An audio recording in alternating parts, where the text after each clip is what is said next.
खुलुमबाय गिबियावनो नोंथांमोनखौ बयखौबो सोरजिदा क्रिएटिभिटी चेनेलाव बरायनायजों लोगोसे फुंबिलिनि गाहाम हामलायनायखौ बावहरग्रोनाय जाबाय। दिनैनि माखासे निउस आपडेटफोरखौ नोंथांमोननि सिगाङाव फोरमायथिना होनो आवगायनाय जालायबाय। नोंथांमोनहा भिडिअखौ नायनानै मोजां मोनोब्ला लाइक खालामगोन होनना आसा खालामबाय। लोगोसे इउटिउब चेनेलखौ दाबो साबस्क्राइब खालामाखैबा साबस्क्राइब खालामनानै लानो थाखाय गुरै खावलायनाय जाबाय। थ' बिदिब्ला जोङो भिडिअखौ जागायनोसै। गिबियावनो दङ मावफुं सोद्रोमा रनजित बसुमतारी बिथाङा दंफां दखान हमदों।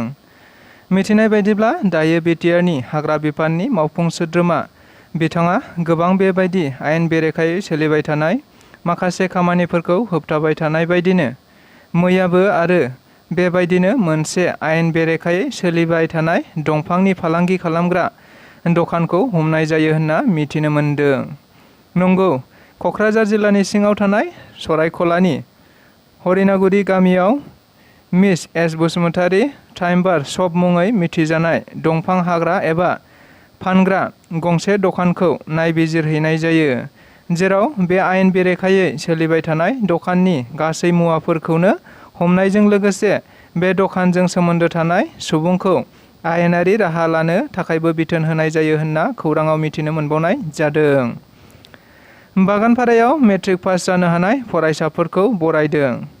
गुबुन गुबुन बोसोराव बरायबोबाय थानाय बायदिनो देग्लाय 2023 इं मायथाइयाव बर' बिजोंजों फरायना सेथि थाखोआव उथ्रिसारनो हानाय बर' फरायसाफोरखौ थुलुंगा होनो थांखिजों बागानपारा दख'रा दुलाराय बर' फरायसा आफादनि बानजायनायाव बरायनाय जायो होनना मिथिनो मोननाय जादों। मख'जाथावदि मैयानि बे बरायनाय हाबाफारियाव बिटिआर आयेन आफादनि बुंथिगिरि मानगोनां खाथिराम बर' बिथांखौबो बाहागो लाफादोंमोन होनना मिथिनो मोनबावनाय जादों। बिजेपिनि दैदेनगिरिफोरा क'क्राझार दावबायना नायदिंदों। नंगौ, आथिखालाव भारतनि बिजेपि राजखान्थि हान्जाया नरेन्द्र मदि दैदेननाय 9 बोसोराव बबे बबे जायगायाव बेसेबां जौगाखो बेफोरखौ नायदिंनाय हाबाफारि लानाय बायदिनो मैयाबो आसाम रायजोनि एसटि मर्चा बिजेपिनि आफादगिरि शिबनाथ ब्रह्मआ क'क्राझार दावबायफैना क'क्राझाराव थानाय medical college, cancer care centre, IT park, planetarium, cultural complex बायदि बायदि फसंथानफोरखौ नायदिंनाय जायो होनना मिथिनो मोननाय जादों।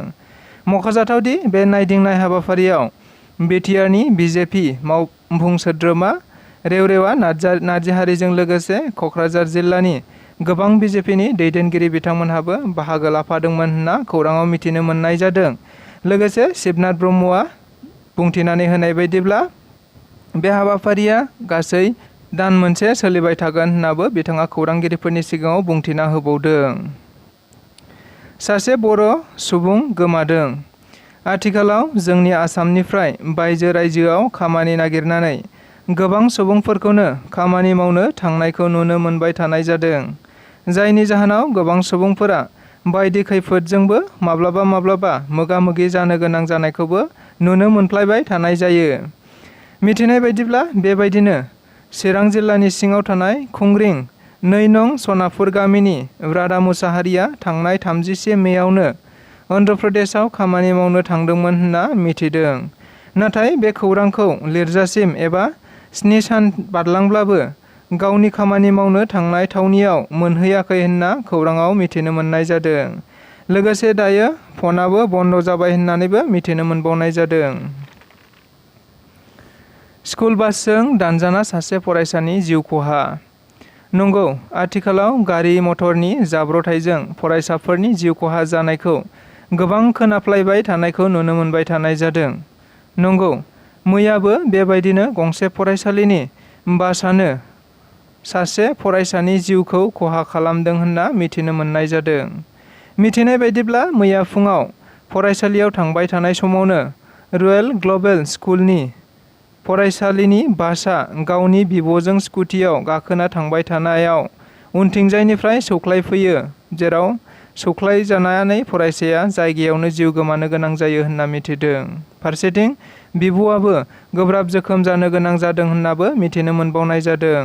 लोगोसे जिउ खहा जानाय फरायसाखौ हाथिगावनि लिटिल फ्लावार स्कुलाव थाखो 10आव फरायोमोन होनना मिथिनो मोनदों। फारसेथिं पुलिसआ बास सालायगिरि बिपुल बर'जों लोगोसे हेन्डिमेनखौबो हमनाय जाबाय होनना मिथिनो मोनबावनाय जादों। लोगोसे दायो नायबिजिरनाय हाबाफारिया सोलिगासिनो दं होननानैबो खौराङाव मिथिनो मोनबावनाय जादों। गसाइगावनि सिमलताफु पुलिसनि सिग्रोमनायाव गोबां बिबांनि बायजोनि सिगारेट हमनाय जायो।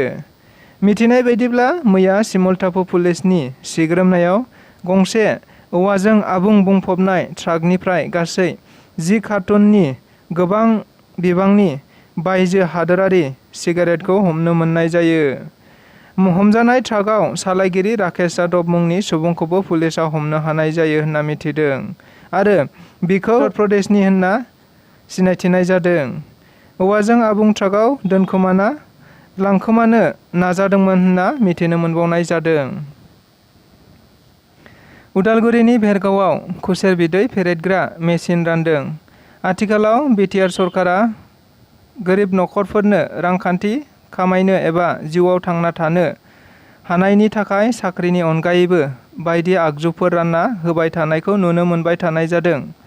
नंगौ, बेनिनो दायो खुसेर बिदै फेरेदग्रा मेसिनाबो मोनसे। खुसेर बिदै फेरेदग्रा गाव गावनि जिउ खुंग्रा सुबुंफोरनो दायो बिटिआर सरकारा मेसिन रानना होबाय थानायखौबो नुनो मोनबाय थानाय जादों। बेबायदिनो मैयाबो उदालगुरि जिल्लानि भेरगाव बियाबनि सिङाव गासै सा 12 गोबाव समनिफ्रायनो खुसेर बिदै फेरेदना फानना नखर खुंग्रा सुबुंफोरनो बेसेन नाङालासेनो बे खुसेर बिदै फेरेदना मेसिनखौ रानना होनाय जायो होनना मिथिनाय जादों। लोगोसे बिथांमोनहा प्रमद बर'जों लोगोसे UPPL सरकारखौ साबायखर बावहरनाय जायो होननाबो मिथिनो मोनबावनाय जादों। बर' थुनलाइ आफादनि बानजायनायाव दिनै आसामनि गासै फरायसालियावनो फरायसाफोरा गोसोम बेज गानना खुद्रिसारगोन। आथिखालाव आसाम सरकारा थाखो 6 आरो 7 आव बिगियान आरो सानखान्थि आयदाखौ बिमा रावखौ बोखारना इंराजि बिजों खालामनो नागिरनायखौ हेंथा खालामना गासै फरायसालिफोरावनो गोसोम बेज गानना सोमावसारनो थांखि लानाय बायदियैनो दिनै सोमावसारनाय जायो। मख'जाथावदि बे सोमावसारनायखौ दुलाराय बर' फरायसा मैखोम हेफाजाब खालामनाय जायो होनना मिथिबावदों।